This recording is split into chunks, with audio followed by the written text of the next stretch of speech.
네, 반갑습니다. 예, 안녕하세요. 안녕하세요. 네. 네. 자, 지금 고양시 덕양구 화정에 있는 프라일 6단지를 지금 보유를 네, 하고 네. 계시고, 자, 요거를 이제 내년쯤 해서 이제 요 근처 어디로 딴 데로 가실 건가 봐요. 네, 네. 어디로 가세요? 원흥지구요. 원흥지구. 네. 일단 축하드려요. 감사합니다. 예년에 분양받은 금액보다 지금 가격이 좀 올랐고, 지금은 이제 네. 새 아파트에 대한 분위기가 너무 좋기 때문에 네. 일단은 뭐 기분 좋게 입성하시면 좋을 것 같고, 중요한 건 이걸 네. 팔고 가는 거냐, 팔고 가는 게 낫냐, 아니면 좀 더 놔뒀다 가는 게 낫냐잖아요. 네, 그게 고민이 돼요. 자, 일단은 저는 뭐 바로 팔 필요는 없다고 생각을 합니다. 아, 예. 예, 하지만 이제 두 주택을 갖고 있을 때 세법적으로 이제 예전부터 갖고 있었다라고 한다면은 일시적 네, 이주택이기 되기 때문에 네, 네. 3년 이전에 이제 매도를 하는 게 방향성으로는 더 낫지 않나라는 측면에서 네. 이사를 하시고 나서 막 2년 후에 매도를 하는 정도 이렇게 생각하시면 좋고요. 네, 네. 물론 이제 장기적으로 가서도 나쁘지는 않을 듯한데 그렇게 대단하게 좋아질 것 같지는 않아요. 자, 일단은 전망에 대해서 좀 좋은 장점에 대해서 얘기를 해볼게요. 네. 자, 일단은 지금 말씀하신 곳이 이제 화정역 근처에 있잖아요. 네, 네. 이 화정이라는 곳이 고양시 덕양구 이제 화정동이에요.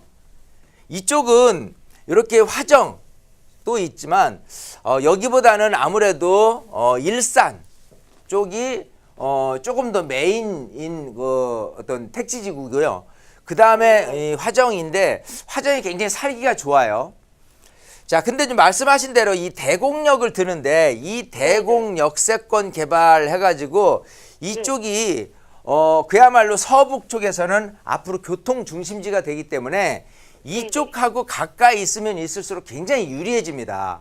네. 일단 지하철로 봐서는 지금은 뭐 3호선하고 그리고 신경의선이라는 지하철 노선이 현재 다니고는 있지만 네네. 2023년이 되면은 두 개 노선이 이제 추가가 되죠. 그러니까 GTX 해가지고 이쪽 대화에서 삼성동으로 가는 GTX 노선 하고요.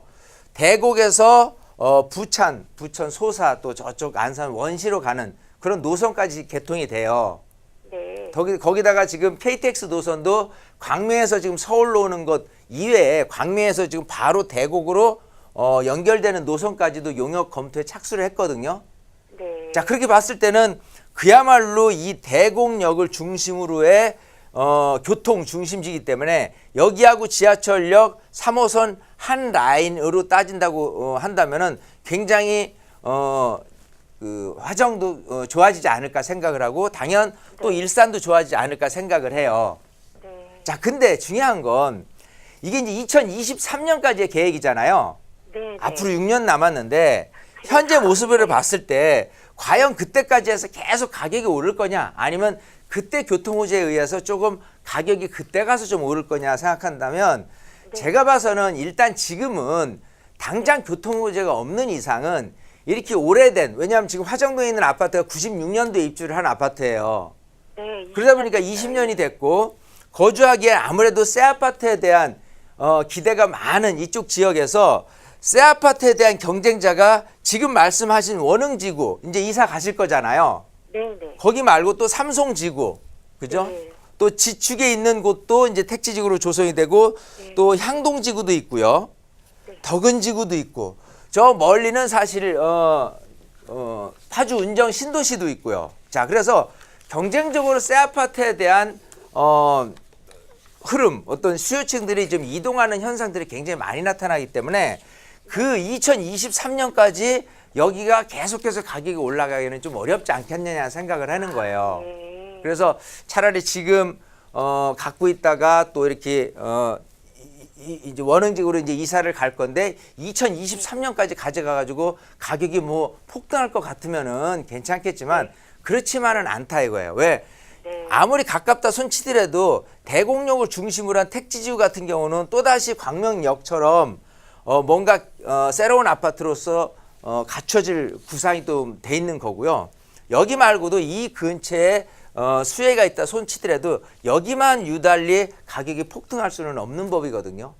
네. 자, 그렇기 때문에 어느 정도 가격은 지금보다는 빠지진 않을 거예요. 그런데 약간 뭐 한 2년 정도만 더 뒀다가 이제 매도하는 작전으로 쓰면 좋을 것 같고, 혹시 지금 갖고 계신 집이 좀 오래되셨어요?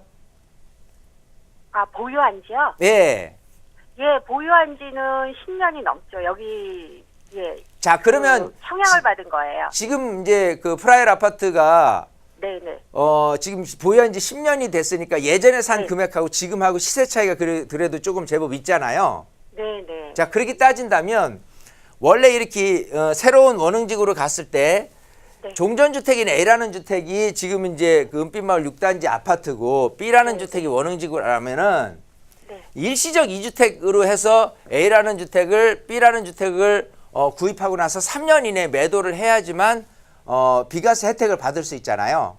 네. 자, 여기는 조정 대상 구역이에요. 고양시는. 네. 네. 자, 그러면 2주택을 갖고 있다 그러면 중과를 합니다. 10%. 네. 그러면 이런 혜택을 누릴 수 있을 때 사실 매도를 하고 다시 매입을 한다고 치더라도 그렇게 세금 혜택을 얻고 하는 게 낫지, 그냥 단순하게 그때까지 가서도 좀 괜찮지 않을까는 막연한 생각을 가지실 필요는 없는 거예요. 그래서 항상 3년 이내에 파는 게 더, 언제쯤에요? 그럼 3년 이내에 그렇죠. 파는 게 3년 더 나은 이내에 건가요?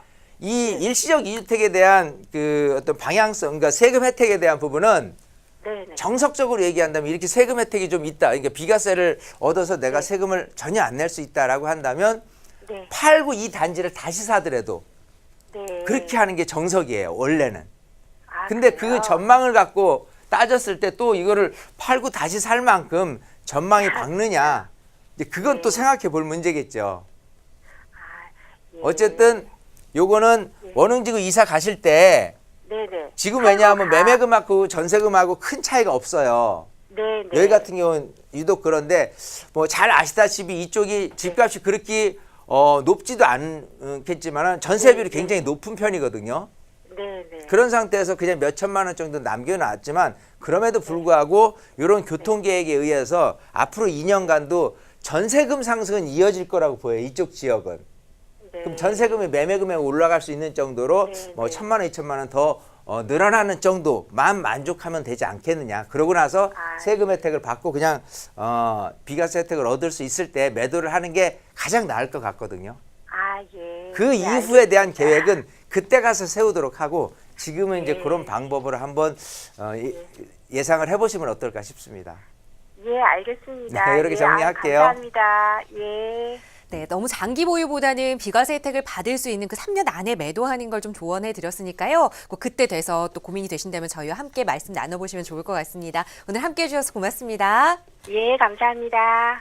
네, 시청자 여러분들의 부동산 관련 고민 상담 도움 드리고 있습니다. 언제든지 내가 가지고 있는 부동산에 대해서 혹은 내가 매수하고자 하는 부동산에 대해서 먼저 전문가의 도움 좀 받아보고 싶으시다면 서울지역번호 02-2638-3910번 무료로 이용하시거나 또 샵 3989에 유료 100원의 문자 상담 이용하셔도 저희 언제든지 친절하게 답변 드리겠습니다.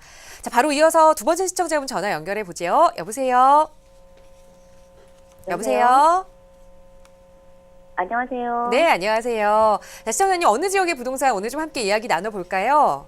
아, 네. 관악구에 있는 관악드림타운하고요. 네. 김장구에 있는 하늘채요. 네. 지금 이 두 개를 매수를 고민하고 계시는 거예요? 어떤 걸 네네네. 살지 좀 보고 계시는 건가요? 네. 거주 목적이세요? 아니면 투자 목적으로 보고 계시는 거세요? 아, 투자 목적으로 보고 있는데, 네. 예, 관악드림 같은 경우에는 좀 연한이 됐고, 네. 그래서 고민 중이고요. 하늘채는 이제 새 아파트고 강남으로 진입하는 게 좀 편하니까 그쪽은 어떤가 해서요. 네. 지금 투자 목적으로 서울에 두 개의 아파트를 보셨어요. 먼저 관악구의 관악 드림타운 아파트, 그리고 중랑구에 위치한 하늘채 아파트. 두 개가 좀 장점이 서로 달라서 좀 고민이 되시는 것 같아요. 바로 전문가의 의견 어느 아파트가 더 좋을지 한번 향후 전망 살펴보죠. 대표님과 인사부터 나눠보세요. 네, 반갑습니다. 네, 네, 안녕하세요. 안녕하세요. 네. 네네. 자, 지금 관악구에 네네. 관악 드림타운 아파트하고요. 네. 중랑구에 하늘채라면은 그 용마산역 옆에 있는 네네. 아파트 말씀하시는 거죠? 네, 네. 자, 지도를 굉장히 넓게 봐야 돼요, 지금. 자, 이렇게 관악구 쪽에 있는 아파트하고요.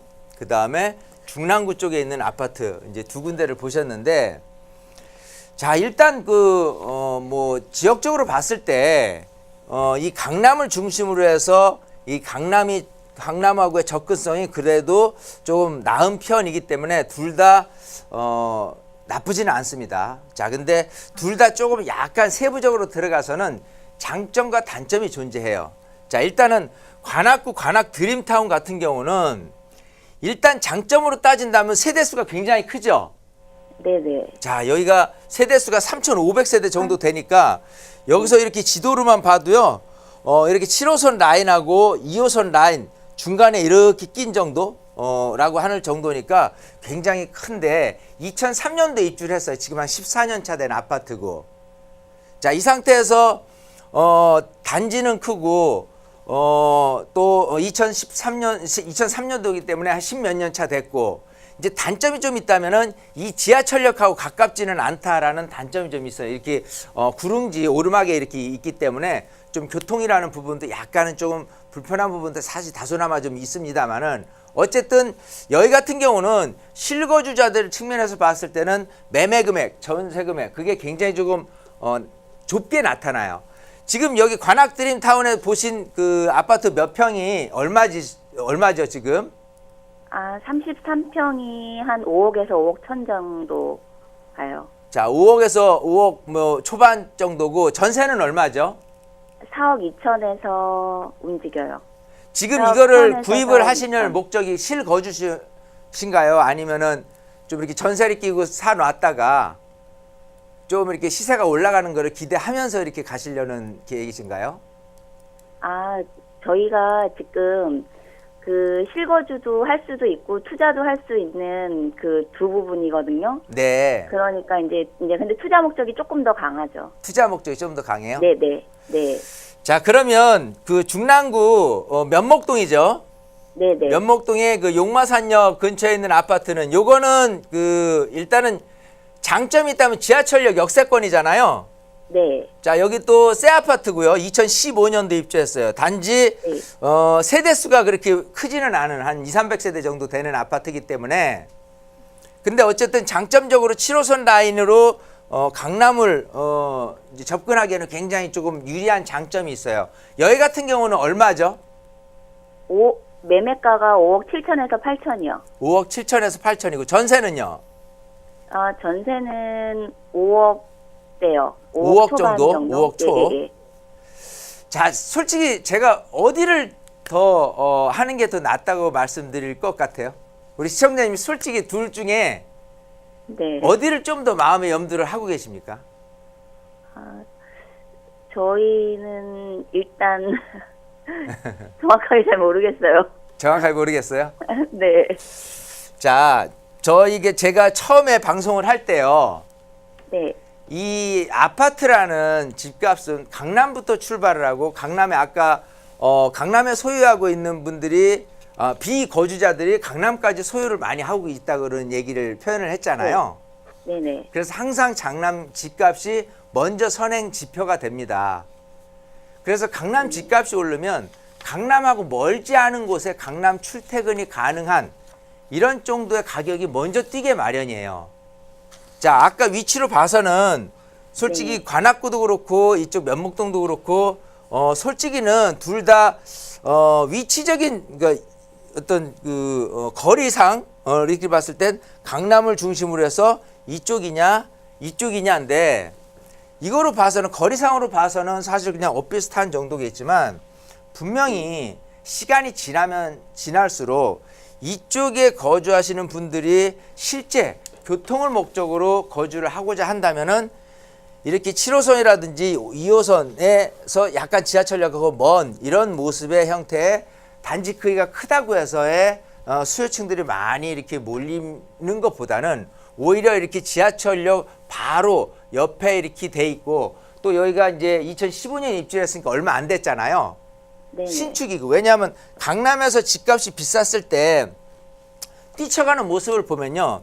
이 교통이 좋고 그리고 강남 아닌 강북 쪽에서라도 새 아파트라는 기조로 이쪽 옥수라든지 금호라든지 행당이라든지 이쪽으로 먼저 튀어가거든요. 항상.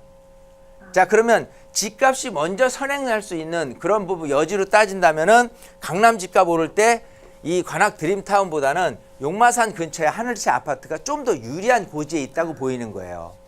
네. 자, 그래서 가격대야 이게 조금 저렴하고 좀 유리할 듯 하지만 시간이 가면 갈수록 수요 측면에서 봤을 때 더 몰림 현상, 그리고 반대로 생각하면 그런 것도 있어요. 여기가 오히려 공급량이 작잖아요. 네네. 공급량이 작으면 작은 만큼 수요층들도 들어오는 것 같지만 상대적으로 공급량은 작은데 수요층들이 많다고 생각하면 가격은 여기보다 더 오를 수 있다는 반증이 되는 거예요. 자, 그렇게 본다면은 이쪽 관악 드림타운보다는 저는 하늘채 아파트가 좀 더 가격이 좀 올라서기에는 유리하지 않을까 생각을 하거든요. 그리고 네. 이쪽 면목이라든지 이쪽 부근에서도요. 사실은 새 아파트가 들어서고 뭐 한다고 그랬을 때 그 인기도는 상당히 높습니다. 특히 이제 용마산 말고 이 사가정 근처라든지 면목 쪽 근처에 있는 아파트들이 이렇게 들어서는데 그쪽에 어떤 청약 경쟁률이나 이쪽도 굉장히 높게 나타나요. 지하철역 근처가 아님에도 불구하고. 자, 그만큼 이 근처에서 새 아파트의 목마름은 굉장히 높게 나타나는 편이기 때문에 현재 지하철 역세권이고 새 아파트다라고 한다면은 꾸준히 수요층들은 유입이 되기 때문에 여기를 조금 매입하는 게 좀 더 유리하지 않을까 생각을 하거든요. 그래서 잘 판단을 하시되 정말 장기적으로 봤을 때 강남 접근성이 조금 더 나은 유리한 고지가 장점이 더 많은 이런 거를 한번 선택을 하시면 어떨까 싶거든요. 네. 아직도 감사합니다. 좀 시청자님 헷갈리시는 것 같은데 왜냐하면 관악 드림타운 같은 경우는 금액이 이거보다 상대적으로 적고 또 실제로 거주할 때 보면은 단지 크기가 크기 때문에 자녀들 뭐 교육이라든지 이런 부분에 대해서 더 유리할 거라고 생각을 하시는 건데 네네. 그쪽 같은 경우 지역에서 거기보다 더 조금 나은 입지에 지하철역도 가깝고 새 거고 이런 경쟁자들이 많아요. 그 뭐 관악구라든지 이 동작구라든지 이쪽에 있는 아파트 같은 경우는 자, 그러면 내 아파트에 대한 집중화 현상, 즉 많은 분들이 내 아파트만을 몰리지는 않는다는 거예요. 1순위는 아니란 소리예요. 거기서는. 그래서 항상 후순위죠. 그 근처에 더 새 거고 단지가 크고 교통에 더 가깝고 하는 아파트에 밀려서 이대로 올 뿐이지. 단지 반대로 용마산 근처에 있는 거는 이쪽 근처로 지하철역 근처에 갈 데가 없기 때문에 이쪽으로 몰림 현상은 아까 말씀하신 드림타운보다는 더 높게 나타나니까 경쟁적으로 생각했을 때는 장점이 더 많다라고 보시는 게 맞는 얘기일 겁니다. 자, 잘 판단을 해보시고요. 어쨌든 저는 이 의견을 드렸으니까 사신다면은 이쪽을 좀 적극 한번 추천을 드려보겠습니다. 이렇게 정리를 할게요, 우리 시청자님.